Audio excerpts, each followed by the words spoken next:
എന്റെ പ്രിയമുള്ളവരെ, ആയത്തുൽ കുർസി ജീവിതത്തിൽ ഓതുന്നത് പതിവാക്കുന്നത് നല്ലതാണ്. ഒരു മനുഷ്യൻ വീട്ടിൽ നിന്ന് ഇറങ്ങുന്ന സമയം ആയത്തുൽ കുർസി ഓതിക്കഴിഞ്ഞാൽ 70,000 മലക്കുകളുടെ കാവൽ അല്ലാഹു നൽകുന്നതാണ്. എല്ലാ ഫർദ് നമസ്കാരങ്ങൾക്കു ശേഷവും ആയത്തുൽ കുർസി ഓതുന്നത് പതിവാക്കിയാൽ അവന്റെയും സ്വർഗത്തിന്റെയും ഇടയിലെ മരണമാണ് തടസ്സമുണ്ടാവുക.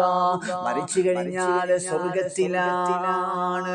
എല്ലാ ദിവസവും ഒതുവെടുത്തതിന് ശേഷം ആയത്തുൽ കുർസി ഓതിക്കഴിഞ്ഞാൽ 70 ദറജകൾ അല്ലാഹു ഉയർത്തുന്നതാണ്.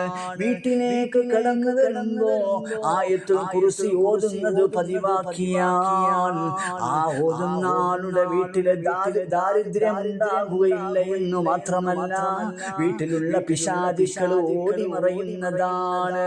കിടക്കുന്ന സമയം ആയത്തുൽ കുർസി ഓതിയിട്ട് കിടന്ന അല്ലാഹു അവനെ കാവലായി ഒരു മലക്കിനെ ഏൽപ്പിക്കുന്നതാണ്.